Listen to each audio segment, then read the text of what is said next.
ladies and gentlemen, as time goes on, we're going to get new gaming consoles and new games, but there are consoles that are already classics and legendary for great reason. And in my opinion, the Game Boy Advance is one of those, because even going almost into 2026, there are still so many amazing games that are worth playing on the Game Boy Advance. And in this video, I'm going to tell you 10 that you absolutely need to play. Let's go ahead and get right into this video. So obviously, the Nintendo Switch 2 is a console everybody's talking about right now, but I don't want to do that. I want to talk about the greatest console of all time, and that is the Game Boy Advance. My personal preference, the Game Boy Advance SP, clamshell design, light up screen, but I freaking love this console. And we're going to talk about 10 games that you still need to play. Like, look, I have Ed, Edd n Eddy sealed for the Game Boy Advance. I have a bunch of Game Boy Advance video stuff, but the way that I play my console,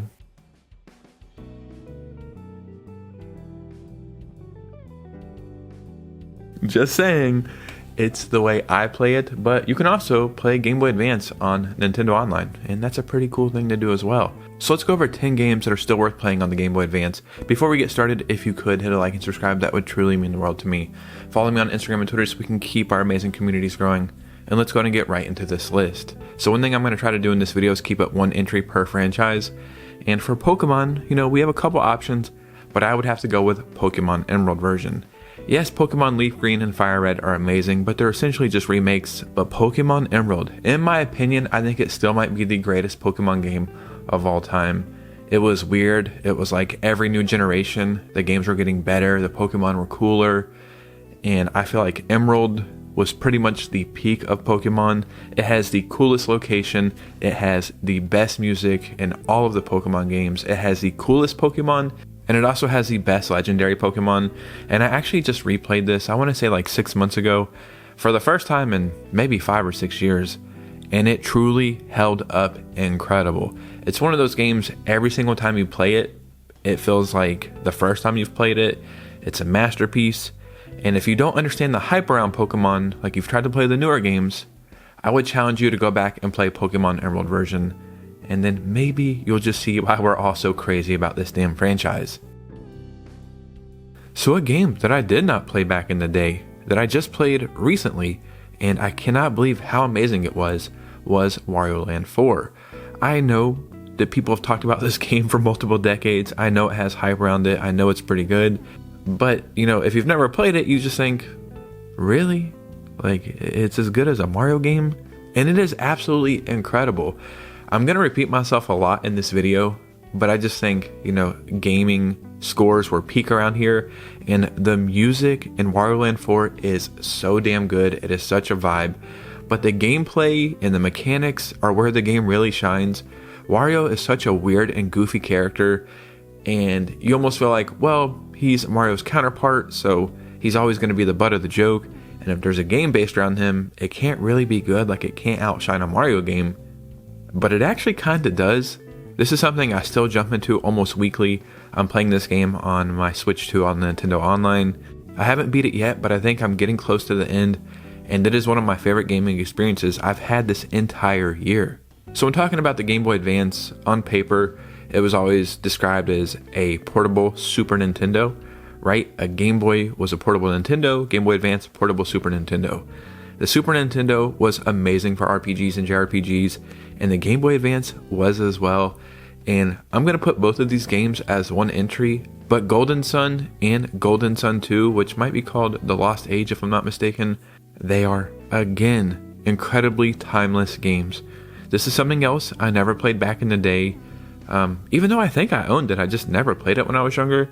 But last October I bought a gold Switch Lite, the Zelda one, and I just for some reason wanted to play classic games on that, so I played a bunch of Game Boy Advance, and I decided to jump into Golden Sun to see what the hype was about, to see if I could still see why the game was held in high regard even though it's been so long. And I would argue any fans of RPGs or JRPGs need to play these games. What they really remind me of is the Suikoden series, and then also Sea of Stars a little bit. I know those comparisons might not make the most sense, but those are the vibes that I got out of games I've actually played. and it's just so damn good. Golden Sun: The Lost Age is basically a continuance of Golden Sun, but it just improves the game in pretty much every single way. So whether you played these games back in the day or going into 2026, they are still worth checking out. My favorite franchise of all time is The Legend of Zelda, and my top 10 Zelda games changes pretty frequently depending on how I'm feeling, but a game that is always in the top 5 is The Minish Cap. It is a phenomenal game. It is so charming.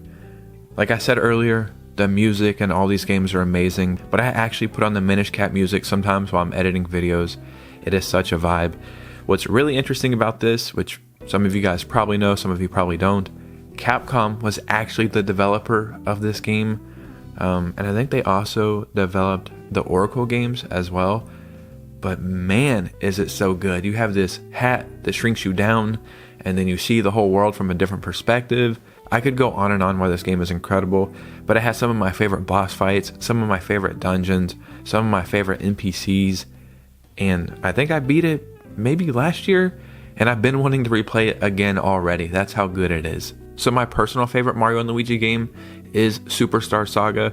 I think it got remade for the 3DS or remastered. I'd never played that version. I've only played it on the Game Boy Advance. I went back and tried to replay it maybe about 6 months ago, and I got a few hours into it before I got distracted by something else. But again, I just could not believe how good the game holds up. It's actually a really funny game and has some really weird and wacky moments. I think right in the beginning, like Toad walks into Mario in the shower. It's like, what the hell is going on here? But it actually has a pretty good story as far as I remember. Like I said, it's been a while since I played it, but mostly in Mario games, it's like, well, Peach is missing. Let's go find Peach. This one actually had a pretty good story that had me invested.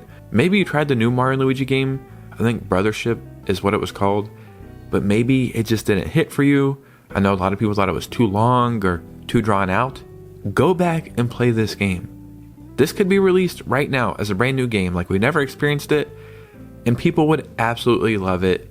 So yeah, what a great game. So I'll be honest, I'm not the biggest Metroid fan. Like I'm not a fan. I just don't really care about the franchise that much. I know that sounds crazy.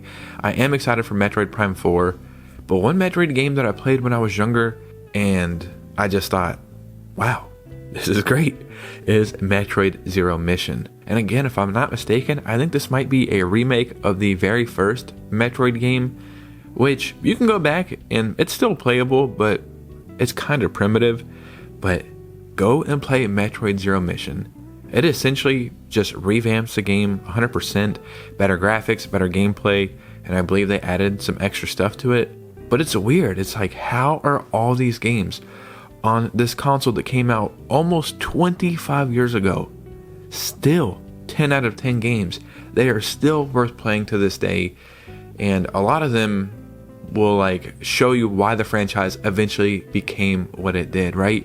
You go back and play Metroid Zero Mission, and then you play Metroid Dread, and then eventually Metroid Prime 4, and you're like, oh, I see how we got to this point.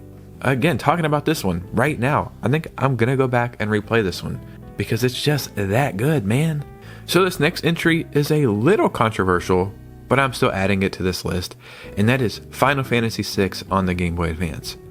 This is my favorite 2D Final Fantasy game of all time. I've played the Pixel remaster and actually got soft locked. I don't even know how it happened, but I got locked in a certain area and had to give up like 12 hours in.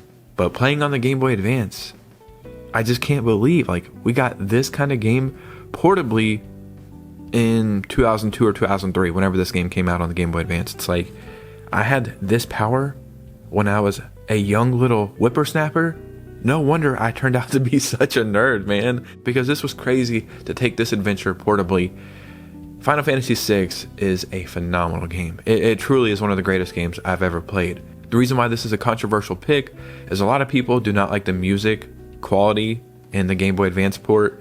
Maybe because it's been a while since I played it, I didn't really notice it, but I played the Game Boy Advance port before playing the Pixel remaster, so I had nothing to compare it to at the time, but I loved every second of it. And I would argue if this is the only way you have to play Final Fantasy VI, play it. You're gonna enjoy it. So another game I have to add to this list is Kirby's Nightmare in Dreamland. And again, I think this might be a remake of the first Kirby game ever. So again, I never played the original Kirby game. I was not even a Kirby fan until Kirby and the Forgotten Land came out. Played that, then I thought, Kirby's pretty cool, man. So then I started going back and playing a lot of older Kirby games. This is a game I'm actually currently playing. I'm probably like 6 or 7 hours in, but I'm just enjoying myself so much. I think Kirby has always been a great character. I only used Kirby in Smash, I never really cared. But now, I'm really invested in Kirby and all the games. I know the future of Kirby games will probably be 3D platformers, but I really hope they continue to make 2D Kirby games, because I honestly think that's where Kirby shines the best. Even playing this game for the very first time, going into 2026, I'm having as much as fun. Like if they released a new 2D Kirby game right now, and I played that, and then I went and played Kirby Nightmare in Dreamland, I think I'm having just as much fun, maybe even more. I also have to add Sonic Advance to this list.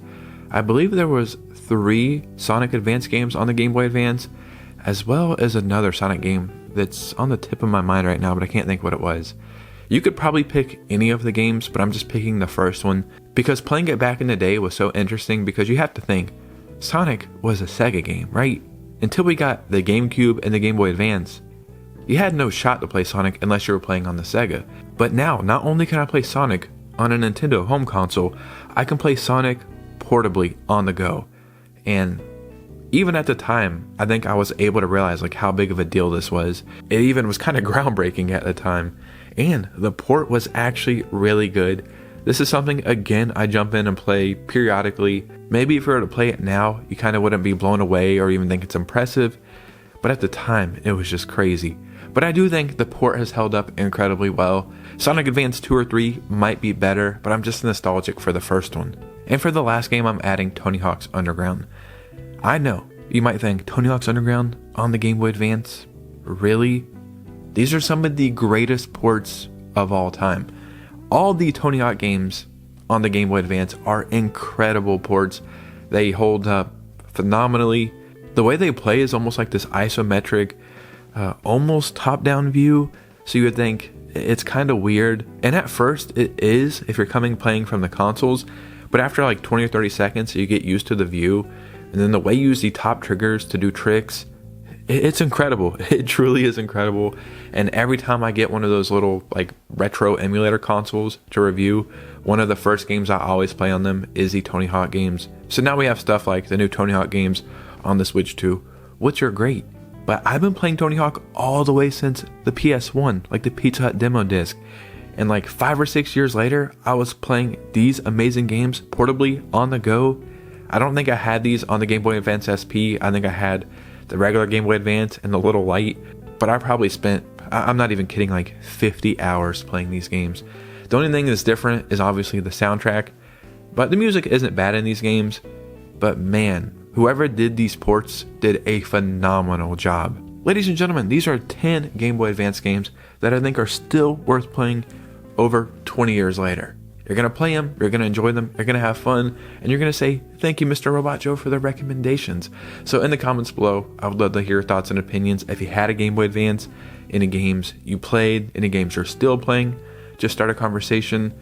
And if you made it to this part of the video, if you could do me a favor, hit a like and subscribe. Follow everyone on Twitter and Instagram. I'm trying to hurry up because the timer's about to go out. Follow me on Instagram and Twitter so we can keep the communities growing. And you guys know me, I will see you very soon with a new video. Peace out.